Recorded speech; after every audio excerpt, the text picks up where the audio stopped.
Welcome to Neurodiverse Voices, the podcast where we can celebrate difference, break stigma, and shine a light on the power of neurodivergent minds. Hi, and welcome back to Neurodiverse Voices. If this is your first time listening, hi, I'm Cara, a qualified teacher, the founder of Kindling Minds, and someone who is both autistic and dyslexic. This podcast is all about celebrating neurodiversity, sharing real stories, and exploring practical ways to support children, family, and educators. Today, I want to do something a little different. I want to share a personal story, my own journey of living with dyslexia and autism. I'll talk about the pros, challenges, what school was like, how relationships have been shaped, and why I think being neurodivergent is not just about overcoming obstacles or walls, but about discovering strengths that are often overlooked. So, whether you're a parent, a teacher, or maybe someone who's neurodivergent yourself, I hope this episode gives you insight, encouragement, and a reminder that you're not alone. So, when people hear the words dyslexia or autism, they often picture a neat list of symptoms. Dyslexia, they struggle with reading and spelling. Autism struggles with social interaction. But real life isn't a checklist. It's messy, it's complicated, and it's really individual. For me, dyslexia shows up in ways that made school tough. I read more slowly, or I used to. I mix up spellings. You'll see in any of my videos, I'm sure there's a spelling mistake. And I often need more time to process information. Autism shows up in sensory ways. Lights are too bright, noises are too loud, or a social situation that feels completely overwhelming when everyone else feels fine. It's not just difficulties, these traits also come with strengths, and I'll share those today. My story isn't every autistic or dyslexic person's story, but it's mine, and I hope by sharing it with you, you'll see the complexity and beauty of being neurodivergent. So let's start with the positives, because really there are so many. Dyslexia has made me a very creative thinker. Because reading and writing didn't always come naturally, I found other ways to learn and express myself. I use visuals, colour, mind maps, stories. The creativity is now what helps me design resources for Kindling Minds that actually make sense to kids who think differently. Autism gives me deep focus. If I care about something, like building Kindling Minds or creating a resource for a learner, I can stay with it for hours.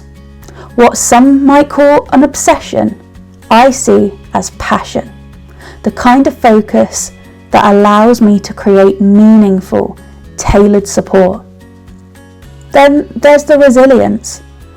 When you've been underestimated or people think you're not capable, it crushes you. But it also forces you to develop grit and determination. Every time I smashed through a barrier, I proved not just to others, but to myself I could do it. And I want you to feel that too. One more thing, empathy. People often assume autistic individuals lack empathy. That's not my experience at all. Because I felt excluded, misunderstood, and overlooked, I go out of my way to make sure children and families that I work with feel the opposite. I want them to feel seen, safe, and valued. Now, of course, there's challenges too.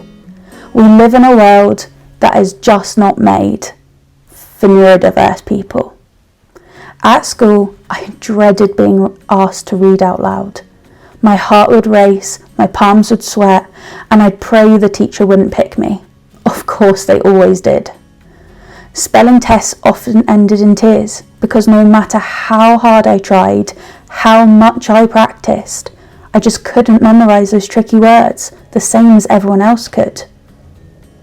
Masking was another challenge. For those who don't know, masking is when autistic people hide or suppress their traits to fit in. For me, that meant smiling when I felt overwhelmed, pretending to follow conversations when I was completely lost, and forcing myself into social situations that left me drained. On the outside, I looked fine. Inside, I was exhausted. Relationships weren't always easy either. Misunderstandings happen a lot. Sometimes I needed space or quiet, and people thought I was being rude or distant. It wasn't rudeness, it's survival. I needed that quiet to recharge. Even now, everyday tasks can be difficult.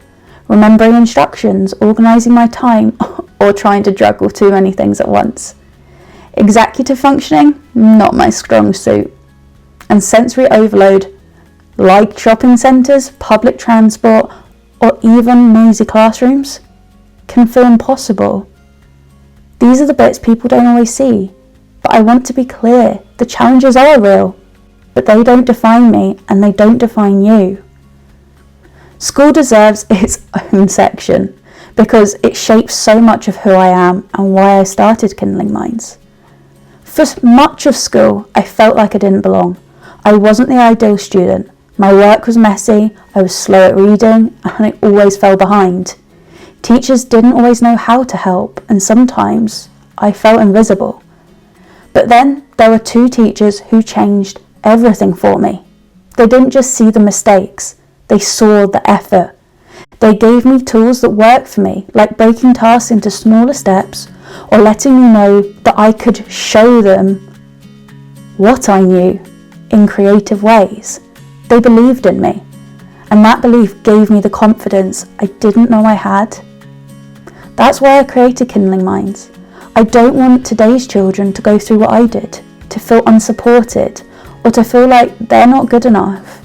I want every child to know that learning can be accessible and that teachers and resources are out there who will meet them where they are.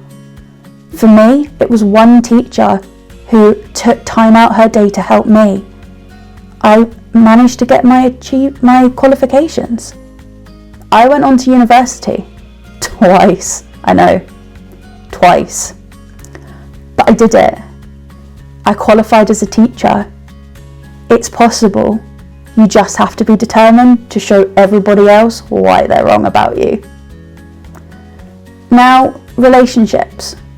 Friends, families, colleagues. It's another huge part. The people who made the biggest difference were the ones who took time to understand. My dad asked questions, read books, changed the way he spoke to me, instead of making assumptions like they had done my entire life. As an adult, I've learned to be far more open, and I say, this is what I need and this is what helps me. And you know what? That honesty has strengthened my relationships. People are likely to help you. They want to help you if you can help yourself. Which isn't easy, I know, but it's so important. Family support is vital, whether it's patience, helping with practical tasks, or just listening. That support system makes navigating life so much easier. And for children, parents and teachers play that role. That's why I always stress to the people I support, even with the little things. Listening and understanding makes the world so much easier for each child. Now, don't get me wrong, I have tense family relationships. But you know what? I've found a partner whose family openly accepts me. They always have. They don't judge me. They just take me at face value. They let me be me. And the confidence that has grown because of that is huge. I urge any parent of a neurodiverse child, let them try and explain. And if they can't, find ways to understand. The difference in confidence and resilience that child will have, your child, is huge. They just need somebody fighting in their corner. So, what does life with dyslexia and autism mean? For me, it means carrying both the challenges and the strengths.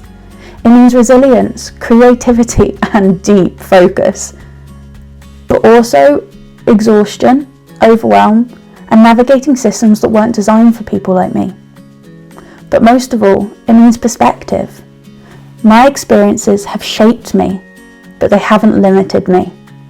They gave me a mission to change the narrative from fixing to celebrating my differences and the differences of everyone I meet. That's what Kindling Minds is all about, creating support that lasts a lifetime, from childhood to adulthood. No one's left behind. If you're listening to this and you're neurodivergent, I want you to hear this. You are not broken. You are not less. You are different, and those differences hold so much value. If you're a parent or an educator, I want you to know that your patience, belief and support can change the course of someone's life, just like me, with the teachers that supported me. Thanks so much for listening to this episode of Neurodiverse Voices. If my story resonated with you, or if you think it might help someone else, share the video, share the episode. You can also subscribe or leave a review. It really helps spread the word and build our community. If you'd like more resources, support or guidance, you can head over to Kindling Minds now. I'm Cara, and this has been episode 2, Life with Dyslexia and Autism. Remember, every mind matters and yours deserves to shine. See you next week. Bye.